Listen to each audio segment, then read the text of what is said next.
estimated 50,000 people in Ireland are diagnosed with autism, and for every one person diagnosed, a further 5 have their lives affected by the condition. My next guests are a family who've lived with autism for 20 years. We're going to begin by meeting Conor Deany. Conor, welcome. Nice to meet you. Hello, Ryan. How are you? Thanks. Good. Tell us a bit about yourself. Where are you from? I'm from Ballyliffin, County Donegal. Yes, and what age are you? 20. Good. And you're in college? I go to National Learning Network in Letterkenny, and I learn cookery and road safety and life skills and learn money. Good. And are you enjoying the experience there? It's good fun? Yes. Okay. And what other things do you like doing other than going to college and learning the things you just spoke about? I like computers. Yeah. And yeah, I believe when we were talking a little earlier on, you mentioned that you also like the odd musical. Is that right? Yes. Yes. Which ones? I like going to Art in Car House in Letterkenny. Yes. Okay. And what about river dance? How are you on that? I like river dance, Lorda dance, and I have at home, and I like Irish dance and Spanish when I go dance. Okay. Do you do any of the dancing yourself? With my aunties, uncles, and my cousins. You like to dance around a bit. Are you a good dancer? Yes. You're pretty good. Okay. And movies? What movies do you like watching? I like watching My Fair Lady. Yes. The movie. Right. Do you like Audrey Hepburn? And yes. You like the movie? And who's here with you tonight? My Auntie Mary. Is this your dancing auntie? That's my Auntie Mary. Oh, your Auntie Mary. And who else? Who am I about to talk to? My mum, Bernie Deany, and my sister, Anya Deany. So should we go and meet Bernie and Anya now? Yes. Conor, well done for coming on tonight. Thanks. Nice to see you. Take care of yourself. Okay, let's go and meet Mum and sister. There you go. You're very welcome. Thank you very much. Thank you. Well, I have to say, Conor, it was a pleasure to meet before and on the show. And Conor wanted to be here tonight. He wanted to be in the audience tonight. That was a specific request? Well, he wanted to be here, but not sitting up here. He wanted to stay with Auntie Mary. And why is that?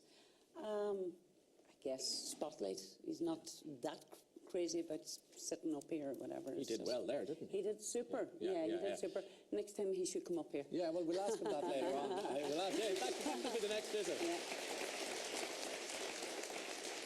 Yeah, and you know, I'm acutely aware that Conor is obviously with us today, and we're going to be talking about him. But he's okay with that we're talking about him. Yeah, absolutely. He understands that. We're all working together for Autism Awareness, which is on Tuesday, April 2nd. So we've been very busy in Letterkenny doing a lot of work towards that, the awareness. And when we're going to talk about Conor's past now, and Conor doesn't have a grasp on that concept. Is that the case? The past and his history?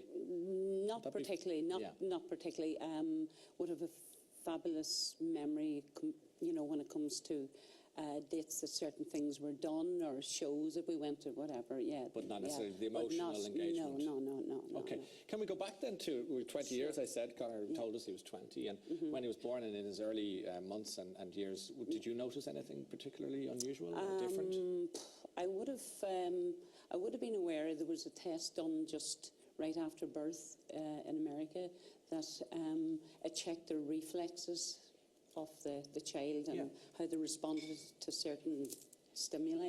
And I got the results of that back in the hospital, and the results were sort of average, and I questioned at the time how come, and I was told, well, they all develop at different stages. So I wasn't really, aware of anything different at that stage. point. But as time went on, I would have noticed that the play was very limited.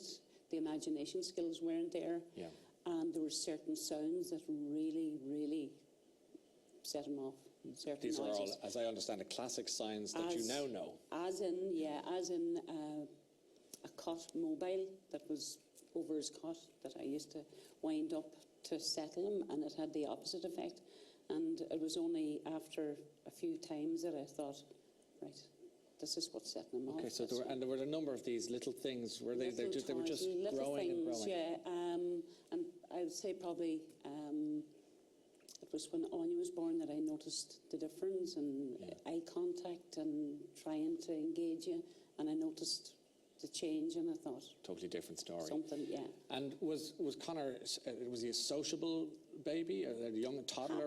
Happy little baby, but say sociable with me. Yeah. Yeah. But at play school? Somebody he knew. Play school, we didn't. No, not at all. We didn't really engage at play school. The first play school, actually, that he went to, they were unable to cope.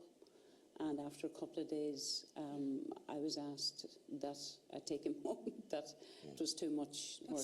They just didn't have the skills to deal with it. But no mother wants to hear that. No, that must have been pretty hard. That was probably tougher than the diagnosis, being told that. In what sense? Why was that tougher? Because where I knew that, there was a difficulty, I didn't realise that it would be that difficult for a group of people working, that they could manage between them. I didn't expect that I would be told that I would need to take him somewhere else. But I was very fortunate that we found somewhere else. Well, tell me about what your family were saying, because obviously we all have, if we're fortunate enough, with brothers and sisters and there's babies, and maybe one brother or sister might say, listen, do you think? And yet nobody particularly, you're not really meant to get involved in other people's children. So were your family dancing around it, or did they approach it? In a sense, I suppose there was nobody really familiar with what was wrong, what was going on. Yes. And maybe, we were second guessing as to what might have been the problem, but I did have an instance or two where it was said to me, my dad, God rest him, he would have, well, he loved all his children and grandchildren, but he would have said to me at one time, did you ever get his hearing checked? And I said, no, why? And he said, well, I've been trying to engage him for the last 10 minutes and I can't get him. And I said, well, he's watching the telly and it's something that he enjoys. And he said, yeah, but he's not responding to me at all. And I said, well, have you try asking him if he wants to go to the shop for an ice cream and see if you get a reaction. And just like that, he was. Sure enough. So my dad said, oh, well, and selective hearing then he has. So that was okay. Then a little later on, a brother of mine rang me one morning and he had read an article in the Derry Journal regarding autism, and he said, pick up this paper, read this article, there's things in here that are very familiar, and I think you need to read it. And how old then was Conor when he was diagnosed? After you read that, you obviously went well. Oh, yeah. I'd say probably actually around 6, because there was a lot of factors that weren't obvious. Okay. There were certain things that we were doing and things that we weren't doing, and it wasn't just the just straightforward case that they were looking for. And when you had a diagnosis, Bernie, was it a relief or was it painful? No, actually, I can still remember that day. It was a sad day, yeah, I can say that. Of course it was.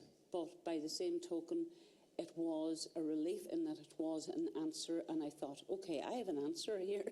I can work with this. I can possibly figure it out. Or within the family, of course, there's the little sister, Anya, and you were then, as a younger baby sister, how was Conor with you, and when did you begin to wonder what's happening here?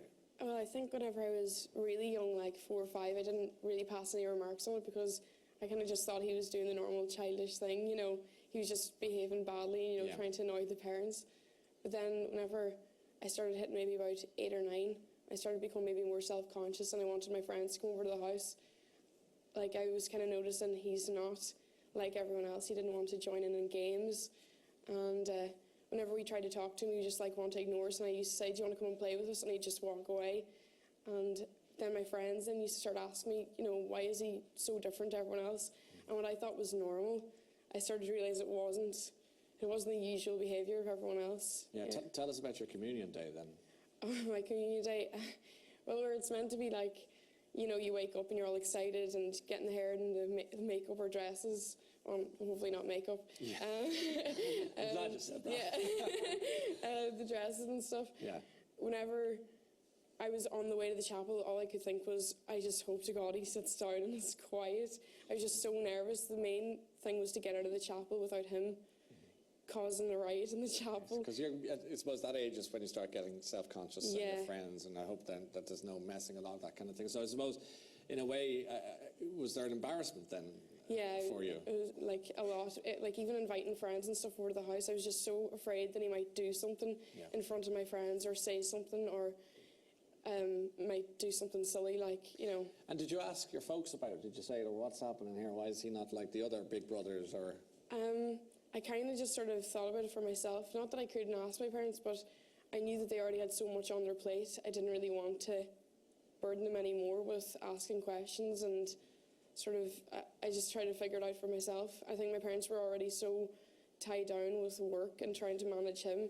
I never really got time to speak to either of them about it. Well, that is a point for so many families. I mentioned the number of families who are touched by autism in the country today, and that point of the other siblings, the brothers and sisters, and the parents are so focused on trying to make life as normal as possible for everyone, and of course they have to hone in on the one child, as it were. Is that something that you realised was happening? It's something that I do feel very strongly about, because we were just on the spectrum.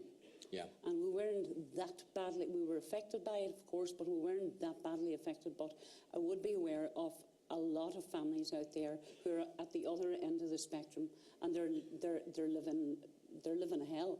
Yeah. And support in schools. What's the support like? How was Connor's support in school? We were so fortunate. You were blessed. We were so fortunate in that when it came to national school time, I have a sister, Geraldine, who was a great help and support when he was young.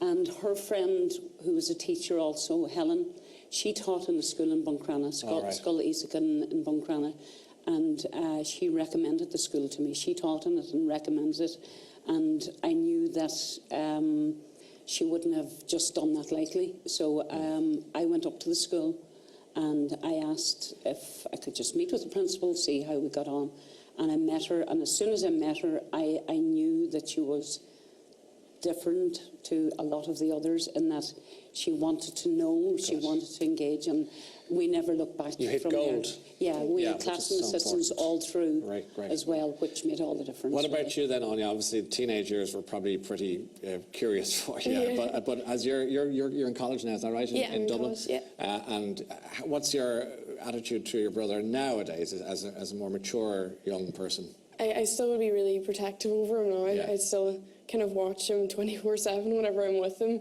I try not to, but it's changed. Like now, I understand it better. I understand autism better, and I used to help out an awful lot with the Special Olympics, and I kind of seen different sides to autism and Down syndrome and stuff, and I kind of got more of an understanding for it. And those days of embarrassment are long gone. They're not completely gone. They're not gone. No, that's very honest of you. When did they raise their head again? Yeah, every so often, especially like in social gatherings, like parties and stuff. I'd still be kind of embarrassed if you do something silly. Yeah. So somebody has to come in and say, does it put a strain then within the family on relationships? Yeah, it most definitely does, because